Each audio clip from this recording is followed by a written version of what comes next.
Magandang gabi po sa inyong lahat. Ito na po ako.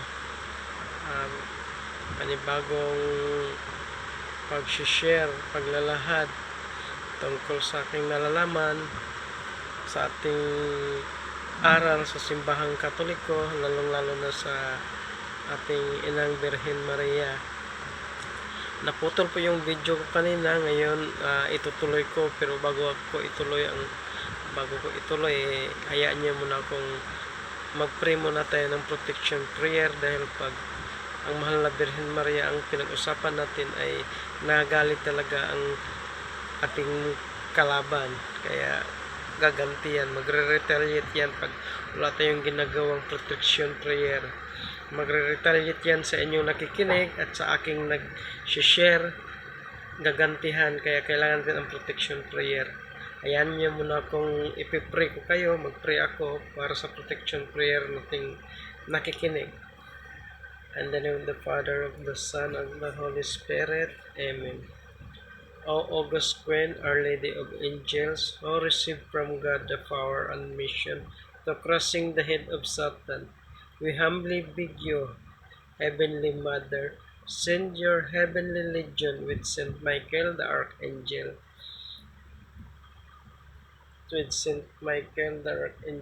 as head under your orders. Demichis the demon, combat them everywhere.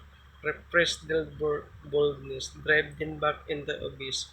Who is like God, good tender mother of the world?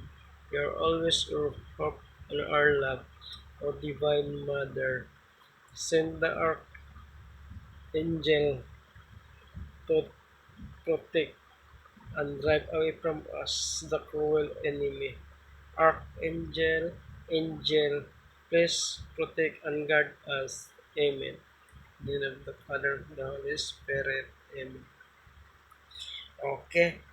Tutuloy ko yung naputol na share ko kanina, yung na-share ko sa inyo, itutuloy ko. Doon po ako naputol sa tungkol sa kasalan sa Kana. Nung sinabi ng mahal na Birhen Maria sa ating Panginoong Hesukristo na anak, naubusan na po sila ng bino. Naubusan daw ng bino yung kasalan. Kasi yung kasalan kasi sa Israel, sa kanilang tradisyon is isang linggo po ang kasalan sa kanila. Bali isang linggo ang tradisyon. Umpisa ng linggo, linggo, Lunes, Martes, pagka pangatlong araw, pagdating ng Martes, ubos na ang bino nila dahil sa dami ng taong dumalo sa kasal. Kaya nakita yon ng Inang Birhen Maria na ubusan na sila ng bino. Kaya sinabi niya sa kanyang anak, "Anak, naubusan na po sila ng bino." Tapos sagot naman ng kanyang anak na si Jesucristo, "Ina, hindi ko pa panahon. Hindi pa dumating ang panahon. Hindi pa daw dumating ang panahon na para siya gagawa ng mga milagro." Pero ang kanyang ina, sinabi niya doon sa mga tao sa pamamahay, yung naglingkod sa kinasal, na kahit anong iutos niya, sundin niyo. Dahil sinabi yun sa mahal na Birhen Maria, kahit tinanggihan siya ng kanyang anak, hindi na niya sinabi pa ulit yung hiling niya na naubusan sila ng bino. Kasi hindi na niya inulit yun dahil kilalang kilala niya ang kanyang anak, na talagang hindi maaaring tatanggi ang kanyang anak, lalo na ang nais niya ay kabutihan sa kapwa niya. Kaya hindi talaga siya tatanggihan anak. Yung mga bagay na hindi pa dapat mangyari, pero dahil ang mahal na Birhen Maria na ang humiling, yung hindi dapat mangyayari ay nangyayari. Dahil hindi pwedeng tanggihan ng kanyang anak ang kanyang ina na si mahal na Birhen Maria, dahil mabuti ang ninais nito para maligtas sa kahihiyan ang pamilya na nag-celebrate sa kanilang kasal. Dahil espesyal kasi ang bino sa mga Israelita sa panahon kung meron silang mga handaan. Kaya kailangan talagang mayroong bino. Kahit pa hindi dapat, dahil ang ina ang humiling, nangyari ang hindi pa dapat. Ano pang makukuha nating halimbawa nito sa ating buhay? Ito po, tayong mga Katoliko, lagi tayong nagdadasal ng Santos na Rosaryo. Doon po sa pagdarasal natin ng Santos na Rosaryo, sinasabi po natin doon, Santa Maria, inahan ka sa Diyos, ipagdasal mo kaming makasalanan. Hiniling natin kay Mama Mary na ipagdasal tayo doon sa kanyang anak dahil tayo'y makasalanan. At yung mga dasal natin sa kanya, pag siya ang nagpaabot nito sa kanyang anak, pag hiniling niya sa kanyang anak na sana ang mga taong ito, mapatawad mo ang mga taong ito. Dahil sila'y laging nagro-rosary. Dahil ang rosary, yan po ay mumunting Biblia. Dahil ang lahat ng nasa Biblia ay nasa rosary. Munting Biblia. Dahil kadalasang ginagamit sa rosary ay nasa Biblia. Hindi man lahat ng nasa Biblia ay makikita mo, marinig mo dyan sa rosary. Pero meron dyan ang binabanggit sa rosary ay ang laman ng Biblia. Lagi kang nagdarasal ng rosary, para kang laging bumabasa ng Biblia. At pag ginawa mo yan, ikaw ay humiling ng kapatawaran, dinaan mo sa mahal na Birhen Maria, at siya naman ang makiusap dun sa kanyang anak nga ikay patatawarin. Dapat ikaw ay hindi dapat patawarin dahil sa laki ng iyong kasalanan. Pero pag ang mahal na Birhen Maria ang nakiusap, kahit hindi ka karapat dapat patawarin, maaari kang patawarin dahil yung ina ang ginawa mong bakir para mapatawad ka sa iyong mga kasalanan. Ayan po, kaya po lagi tayong nagrosaryo dahil nakiusap tayo sa Kanya, dahil alam na alam ng simbahan yan na ang mahal na Birhen Maria hindi kailanman pwedeng tanggihan na Kanyang anak. Dahil nakita nyo naman, yung hindi pwede nung humiling ang mahal na Birhen Maria, ang hindi pwede ay nangyayari. Hindi na niya yung inulit pagsabi. Hindi na siya nakiusap muli. Isang beses lang niya sinabi. At sinabi niya kaagad sa mga tao doon sa kasal sa kanan na gawin niyo ang kanyang mga inuutos. Dahil, yun nga, kilalang kilala niya ang kanyang anak. Hindi tulad ng ating mga kapatid na nasa ibang sikta na para bang kilalang kilala nila si Kristo, na sabihin nila na sila ngayon ay ligtas na. Yung sabihin na nga, ngayon sila ay ligtas na. Hindi na nila kailangan gumawa ng mabuti dahil sila ay ligtas na. Ganun ang gusto nilang iparating sa atin, sa ating mga Katoliko. Nga sa kanila, sila ay espesyal dahil hindi na nila kailangan gumawa. Maniwala lang sila ay ligtas na. No? Para bang mas kilala nila si Kristo kaysa kay Mama Mary. Isang Mama Mary, wala ang araw sa langit. Si Mama Mary, nasa libingan lang. Ganon ang sa pagkakaintindi ko sa kanilang paliwanag na sila ligtas na, samantalang ang mahal na Birhen Maria hindi nakakarinig sa atin. Pag nagdarasal tayo, ang mahal na Birhen Maria, hindi tayo maririnig. Sabi nila, dahil nandun nga lang to sa libingan niya.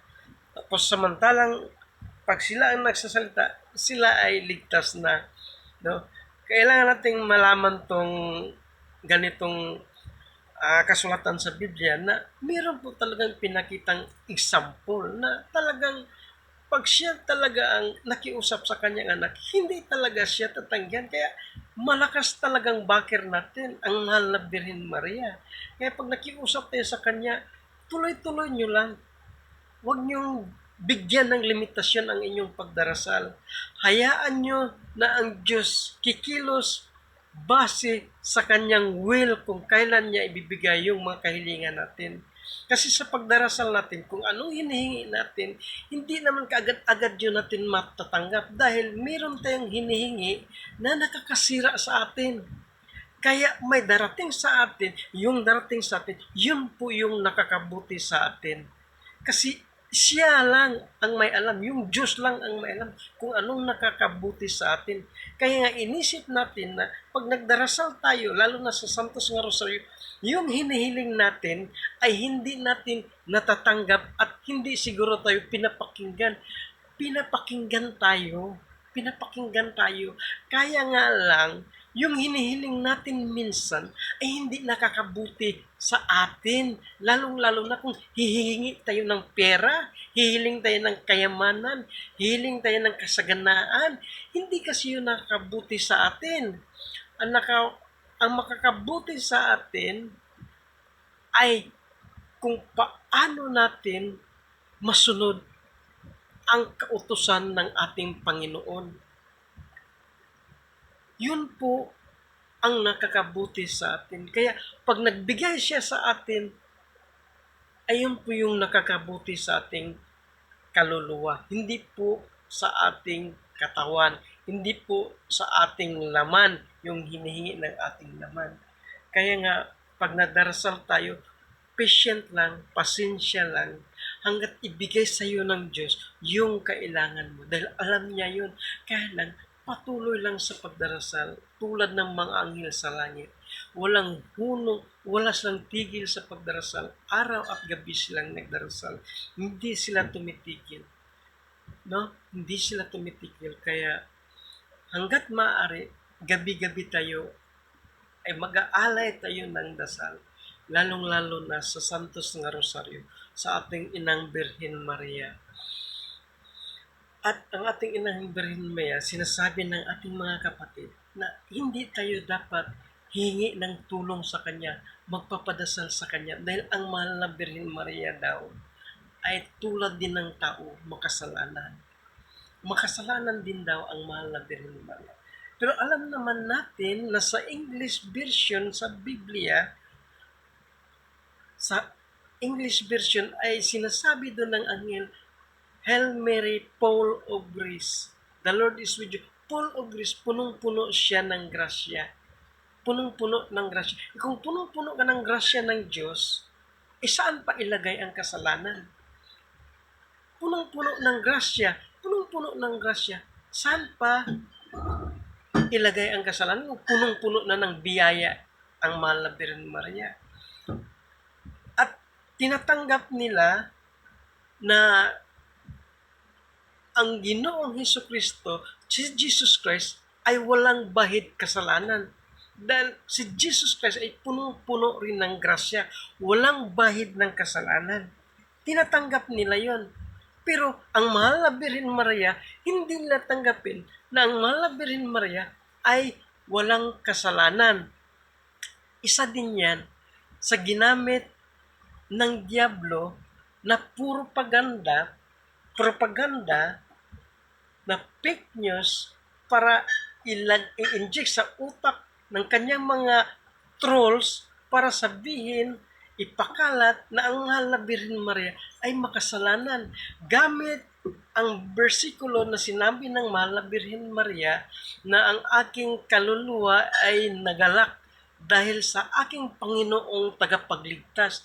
Yun na ang kaagad-agad nilang bigyan ng kanilang opinion, sarili nilang interpretasyon na nagkasala nga ang mahal na Birhen Maria dahil natutuwa po siya, nagagalak ang kanyang kaluluwa dahil sa kanyang tagapagligtas. No? Ganon kaagad ang ilang interpretasyon. Makasalanan nga dahil may tagapagligtas. Ganito po yun.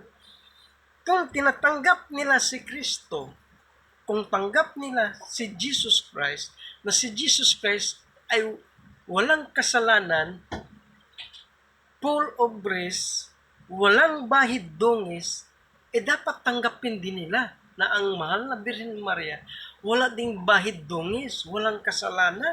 Bakit po? Ganito po ang mabasa natin sa Job 14:4. Job 14:4, sabi ng Job 14:4, hindi ka makakakuha ng malinis mula sa marumi. Ngayon, kung ang ating Panginoon malinis, full of grace, walang bahid ng kasalanan, ibig sabihin, ang pinagkukunan nito, wala ding bahid ng kasalanan. Kasi hindi ka makakuha ng malinis mula sa marumi. Kung marumi ang pinanggalingan, marumi din ang bunga nito. Bakit tanggap nila na si Kristo ay malinis, walang bahid kasalanan, samantalang ang mahal na Birhen Maria, mayroong kasalanan?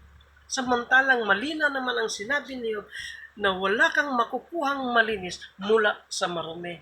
Yun po, isa sa mga atake ng ating mga kapatid. Yun naman po ay nagmula yan sa Diablo. Yan po ang propaganda ng Diablo. Ini-inject niya yan para yan ang ipakalat. Dahil yung mga fake news na yan, lumaganap na yan kung saan-saan. Kaya nga, meron na tayong 40,000 na iba't ibang sikta. At yung mga siktang yan, iisa ang kanilang tumbok na ang mahal na Birhen Maria ay makasalanan. Hindi po full of grace. Na? Yun po ang pinakalat. Si Mama Mary ay nasa libingan, hindi makakarinig sa atin. Dahil patay na siya, siya po ay hindi dapat pinagdarasalan. Dahil hindi po niya marinig yung mga kahilingan natin, yung pakiusap natin. Si Mama Mary ay marumi. No? Ganon ang fake news na pinakalat ng demonyo. At yung mga taong gumagawa niyan, mapapansin mo, yung mayaman, sobrang yaman. O, yung mayaman sila. Bakit? Kasi sinasahuran sila ng kanilang boss. Sinasahuran sila ng kanilang boss na ikalat mo tong balitang to. At akong bahala siya. Tingnan nyo, yung kumakalat, nag-umpisang magpakalat ng mga balitang yan, yung mayaman. May mga eroplano, pero sabihin nila sila ay tagasunod ni Kristo. May mga eroplano, may mga barko, may mga helicopter, may mga garang bahay. Anong ginagawa nila? Tinitiran nila ang mahal na Birhen Maria. Ginigiba nila ang reputasyon ng mahal na Birhen Maria. Sabihin nila sila ay tagasunod ni Kristo. Pero paano naging tagasunod sila ni Kristo? Di ba si Kristo walang sasakyan? Naglalakad lang? Walang ang bahay? Ang sabi niya, mabuti pang ilaga, mabuti pa ang daga, may hukay na matataguan, samantalang siya, ang anak ng tao, walang matutuluyan. Di ba sinabi niya yon? Paano sila tagasunod ni Kristo? Kung tagasunod sila ni Kristo, dapat kung ano ang pinakitang halimbawa ni Kristo dito sa lupa, dapat yun din ang kanilang ginagawa. Walang bahay, nagpapakain sa mahirap, nagpapagaling sa mga may sakit, mapagbigay, walang yabang, no? Walang kapritsyo sa katawan. Yun po ang halimbawa ni Kristo. Yan po ang halimbawa ni Kristo. Pero sa kanila, kaibahan eh. Alam mo naman, may sabi ang Panginoon, ano ba ang pinaka-importanting utos? Nagtanong ang mga Pariseo kay Kristo, ano bang pinaka-importanting utos? Sabi ng ating Panginoon, sabi niya, ang pinaka-importanting utos ay ibigin mo ang Diyos higit sa lahat at ibigin mo iyong kapwa tulad ng pag-ibig mo sa iyong sarili. No? Ayun pang pinaka-importanting utos. Ibigin mo ang Diyos higit sa lahat ay ibigin mo ang iyong kapwa tulad ng pag-ibig mo sa iyong sarili. No? Pero yung mga utos na yan, ginagawa nila yan. Iniibig nila ang kanilang kapwa at iniibig nila ang Diyos. No? Iniibig nila ang kanilang kapwa at iniibig nila ang Diyos. Pero pagdating sa mahal na Birhen Maria, hindi nila kayang ibigin. Yun na. Hindi nila kayang ibigin ang mahal na Birhen Maria. Di ba ang mahal na Birhen Maria, kapwa din natin yan? Di ba dapat iniibig din natin yan? Di ba dapat pinaparangalan din natin yan? Kasi kapwa din natin yan eh. Iibigin mo ang iyong kapwa tulad ng pag-ibig sa iyong sarili. No? Kung iniibig mo ang iyong kapwa, ay ba't si Mama Mary, kapwa natin yan? Bakit hindi natin iibigin? Bakit lagi natin binabato ng masamang salita? Bakit lagi nating nilalait ang mahal na Birhen Maria? Sino bang may pakana noon? Sino may pakana? Sino bang may galit doon sa mahal na Birhen Maria? Sino ba ang nagpinance doon sa mga fake news na ginagawa ng iba't ibang mayayamang tao na nagsasabing sila'y tagasunod ni Kristo, ngunit binabato naman nila si mahal na Birhen Maria. Ginagawa nilang puhunan para kumita sila. Hindi niyo ba napapansin? Sobrang yaman ang mga taong laging umaatake sa mahal na Birhen Maria. Yung nagsasabi na ang mahal na Birhen Maria ay hindi kasama sa plano ng Diyos para iligtas ang sanlibutan. Fake news yun. Yung nagsasabi na ang mahal na Birhen Maria ay patay na sa kanyang libingan, fake news din yun. Ang nagsasabi na ang mahal na Birhen Maria ay makasalanan, fake news din yun. Yun ay gawa-gawa ng isang mastermind na kanyang kalaban. Dahil ang kanyang kalaban ay hindi mananalo sa kanya. Hindi mananalo sa kanya. Kahit anong ginawa niyang atake sa mahal na Birhen Maria, hinayaan na siya ng umatake. Ngunit hindi naman niya masaktan ang mahal na Birhen Maria. Kaya ang ginamit niya, yung mga taong mahal ng Birhen Maria, yun ang ginawa niyang instrumento para gamitin para masaktan niya ang mahal ng Birhen Maria. Dahil hindi niya kayang saktan kung siya lang. Yung masamang spirit lang ang atake sa mahal na Birhen Maria. Hindi niya kayang saktan ang mahal na Birhen Maria. Kaya kailangan niyang gumamit ng mga instrumento. Yung ginamit niyang mga instrumento, yung mga taong mahal na mahal din ng mahal na Birhen Maria. Yung mga taong mahal ng ating inahang Birhen Maria, yun ginagamit niya para awayin ang babae. No? Hindi kasi niya kayang atakin, kaya gumamit siya ng mga trolls para yung mga trolls niya ang gigiba sa reputasyon ng inang Birhen. Ganon yung siya ang nagpipinance. Kaya nga yung mayaman yung mga umatake sa mahal na Birhen Maria. Napansin niyo ba? Yung mayaman sila. Dahil meron siya lang pinanser. May pinanser sila. Lagi nilang binibira ang mahal na Birhen Maria. Bakit hindi siya mismo ang atake sa mahal na Birhen Maria? Kasi hindi niya kayang kalabanin ang mahal na Birhen Maria. Di niya kaya. Kasi ang mahal na Birhen Maria, hinayaan lang niya kung anong gawin sa kanya. Sinasang-ayunan niya kung anong gagawin sa kanya. Sasaktan man siya, tusukin man ang kanyang puso. Sabi nga ni yung isang babaeng propeta, no, nung dinala niya si Jesucristo doon sa templo, sabi nung isang propeta na ang iyong puso ay tutusukin ng espada. Parang tusukin ng espada yung puso ng mahal na Birhen Maria dahil sa kasakitan na kanyang maranasan. At nangyari po yun sa panahon na si Jesucristo ay nilatigo, pinapasan niya ang cross, nilatigo si Jesucristo at pinako sa cross. Yun po yun. At yung mga yun ay hinayaan niyang mangyari na wala man lang reklamo, na hinayaan niyang mangyari na hindi man lang nagwala, kundi umiyak lang. Kaya hirap na hirap ang Diablo kung paano niya masaktan ang kaluluwa ng mahal na Birhen Maria. Dahil inintay ng Diablo na magalit ang mahal na Birhen Maria. Kasi kung magalit ang mahal na Birhen Maria, hindi po yun mananalo sa galit ang mahal na Birhen Maria. Dahil ang demonyo ang may utor, siya ang utor dyan sa mga nagagalit. Kasi pag nagalit ka, lumalabas na yung pride mo. Siya ang utor niyan. Kaya pag nagalit ka, hawak ka na niya. Kaya ang mahal na Birhen Maria, hindi man yan kailan nagagalit. Kaya talagang hindi niya yan nahawakan. Kaya hirap na hirap siya para saktan talaga yung ng mahal na Birhen Maria. Yung madamage yung kaluluwa ng mahal na Birhen Maria. Dahil hinahayaan lang ng mahal na Birhen Maria. Kaya nahihirapan ang masamang espiritu kung paano ko ba ito tatalunin. Bakit? Alam kasi ng mahal na Birhen Maria na ang kaaway ng masamang espiritu, ang kapangyarihan yan ay pride.